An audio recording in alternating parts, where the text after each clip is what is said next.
night the earth rejected Uncle Nnadi.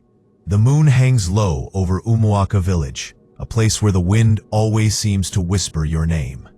The huts are made of red clay, the roofs thatched with dry grass. Crickets scream. Somewhere, a baby cries.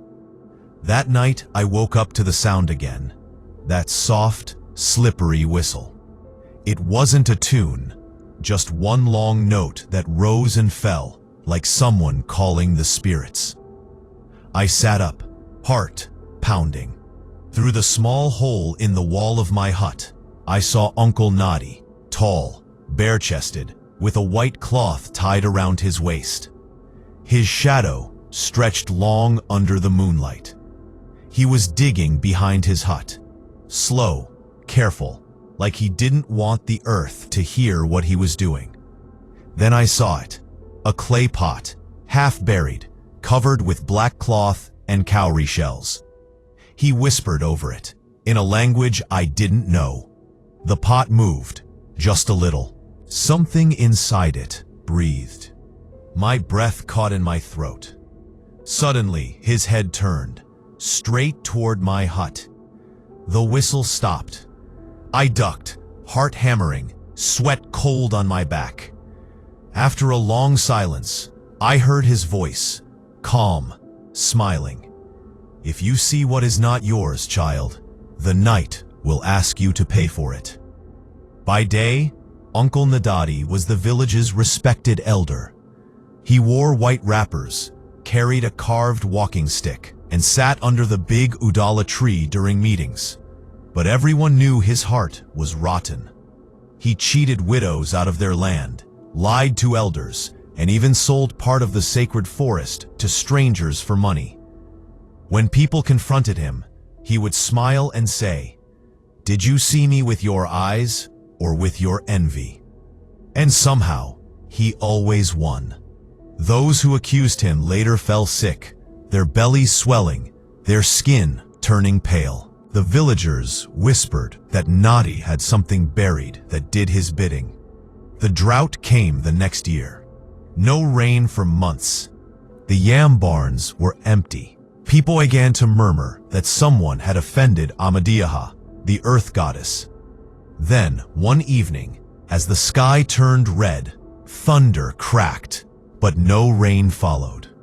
Uncle Nnadi walked into the village square laughing.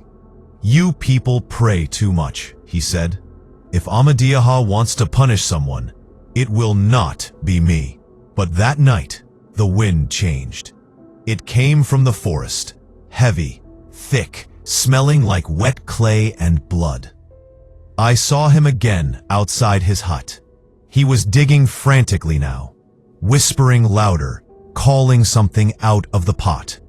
Then the ground shuddered. A sound came from the earth, deep, like something trying to breathe through soil. Uncle Nnadi froze, his face twisted. He fell to his knees, and the ground began to open.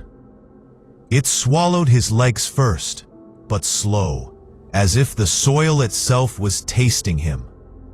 He screamed, clawing at the air, calling names, calling spirits. "Amadioha, Biko, Biko." The villagers gathered, torches trembling in their hands. No one dared to move closer. But when they tried to dig him out, the earth spat, literally spat, him out. His body landed face down, his eyes wide open, mouth filled with dirt. The ground closed up as if nothing happened. The next morning, the clay pot behind his hut was gone. Only a hole remained, round, dark, and still breathing. They buried him 3 times that week. Each time by dawn, his body was found lying beside his grave, the soil around him untouched. On the 4th night, the elders stopped trying. They left him on the edge of the forest. And since that day, when the wind blows through Umuaka, it carries a faint, wet whistle. They say it's Uncle Nnadi, still begging the earth to take him back. But Amadioha does not eat the greedy.